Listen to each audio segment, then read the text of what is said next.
Before you get hired as a virtual assistant, you are going to have a lot of interviews with potential clients. And 90% of the times before you get hired as a virtual assistant, you have to have an interview, a virtual interview with a potential client. And after the interview, the client will decide whether they want to work with you or not. And you also will decide whether you want to work with the client or not. And working as a virtual assistant over the first few years, I personally had dozens of interviews with potential clients. Sometimes I take the job, sometimes I refuse to take the job, and sometimes the client decided we are not the right match. And so in this video, I'm going to share with you 10 virtual assistant interview questions that your potential client are probably going to ask you. All the questions they are going to ask you are probably going to be within these 10 interview questions. So without any more delay, let's get started with the first one, which is the first virtual assistant interview questions that most potential clients are going to ask you is, can you tell me a little about your background and a little about your experience? And this question is just easy. It's easy to answer this question. Generally, when a virtual assistant client asks me this question, I just started by telling them my professional background, how I started virtual assistance, where I started my virtual assistant career, the type of client I work with. For example, I will say something like, I started virtual assistant back in 2019 and I work with clients in this industry. I work with clients in real estate industry. I work with real estate investors. I offer research related services. I offer data entry related services to clients. I have been doing this for X number of years. And the key point in answering this question is to be as detailed as you can. Don't just share a summary, because if you can be as detailed as possible, that is what is going to prove to the potential client that what you are saying is true. It happens for real, because almost everyone lie in an interview, but you can't be very detailed in answering a question if you are lying. And so that is why when answering this question, a little about your background and your experience, it's important to be as detailed as possible. I once had a client, I'm still working for the client, and when I was doing an interview with the client, he asked me about my experience in WordPress, and I shared my experience in WordPress, and something happened about 2 months ago at that time where my client had about 10 websites hosted on Bluehost, and all the websites got hacked, and it took a lot of time, effort and energy to get rid of the malware and fix all the 10 websites that got hacked. And I explained to the potential client in the interview how that happened, how we encountered that problem, and how I was able to fix that problem, and the amount of time it took. And the client hired me because of that explanation. After the interview, we have been working for a while. I asked him a question about when we did an interview, and he told me that detail that I shared with him proved that I know what I'm doing about WordPress, and I know he understands that information I share with him, it can't be a lie. You can't make that up. And so that is why it's very important when you are answering this question, a little about yourself and your background, to be as detailed as possible. You don't have to lie. If you are a complete beginner, you haven't done any virtual assistant related work, then you don't have to lie and tell a potential client that you did X and X. What you can do instead, if you have no experience, you can just tell them your educational background, if you have any educational background. If you don't have any relevant educational background, you can share with them your process of learning and some sample work that you did, because you really can't get a job if you have no experience and you have no skills and you haven't practiced anything. So if you are a complete beginner, you have no experience, what you can do is you can just share with them how you decided to become a virtual assistant and the skills that you learn, and you can even share with them some sample work that you did. That is, if you haven't done any work previously, and if you have done some work previously for client, then that is going to be a lot easier to share. Okay, the next potential question that your virtual assistant client is probably going to ask you is, among the services that we require, what services do you believe are your strengths and what services do you believe are your weaknesses? And answering this question has a lot to do with the specific job that you are going to do for the client. If you read the job description carefully, if for example they are looking for a social media manager and they ask you this question, then they are probably looking for someone to create a social media graphic post for them, someone to do a hashtag research for them, someone to do to build an audience persona for them, someone to create some captions for them. There are a lot of things involved in social media management. And not just social media management, everything that you are going to do for a client, there are a lot of things involved. So what they want to figure out is they just want to know what they can rely on you to deliver for them. And so let's take the example of the social media manager. If you are applying for a social media manager position, then you can share something like, if you are good with Canva, then you can share with them that Canva is one of your strengths. You can create really nice social media graphics with Canva. And your weakness might be something like building audience persona. Your weakness might be you hate maybe spending time engagement in one social media platform. I personally hate LinkedIn. So this is something that I can share with, I always share with potential clients. I don't like LinkedIn and I hate working with LinkedIn. So this is just how it works. Whatever you are doing you are offering to the client, the key point is understanding the job requirement and the job description. If you understand the job description, then you can prepare this answer. You can prepare what is your strength and you can prepare what is your weakness. Everyone has strengths and weaknesses, so don't be afraid of sharing any weakness that you might have.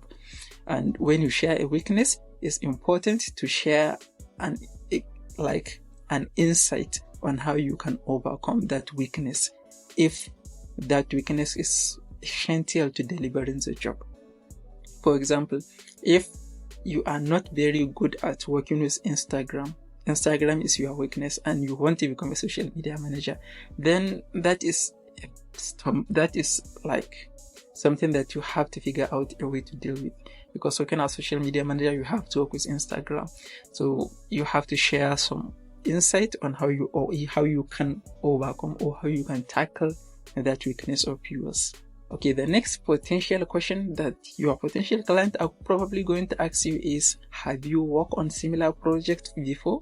If you have some experience, if you have worked with similar client previously, then you can just share with the potential client. And remember, the key is being detailed. If you done similar project before, share your experience, share the project that you previously did, and be as detailed as possible about the project.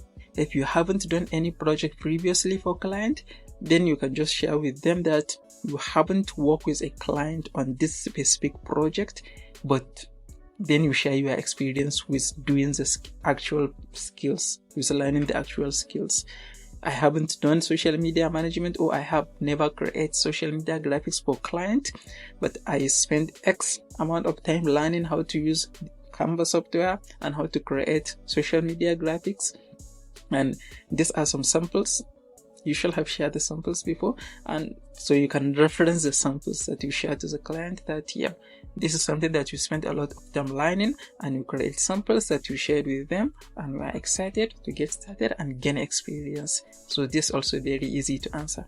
Okay, the next question that your potential client are probably going to ask you is, how do you handle sensitive information and records?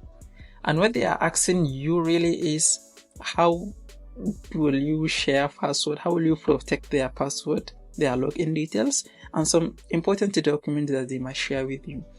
And the easy way to answer this is, the way I answer this is, I start by saying, I manage sensitive information. I guard sensitive information the way I guard my personal banking details. I use password sharing tools like 1Password to share login details. I use Drive or Dropbox to share important files. When they ask you this question, they just want to know that their login details and their files are safe with you. And so you can just do this. You can just share this information to put them at ease, to help them know that you know what you are doing. You can keep their information safe. Okay, the next question that they are probably going to ask you is, how do you prioritize tasks? And when they ask you how do you prioritize tasks, they just want to know how you manage your time and how you can how organized you are. And the easy way to answer this is to say something like, I use a project management software, something like ClickUp or Trello, to manage my time, to manage my tasks, and to set priorities. If you should know how to use either Trello or ClickUp. You can use something like Asana, Monday. There are a lot of other alternatives. Whatever alternative you choose to use, make sure you know how to use a project management software. Then it will be easier for you to answer this question. You can just share with them, I use this project management software to manage tasks and prioritize tasks. Okay, the next question, I had some trouble figuring out how to phrase this question.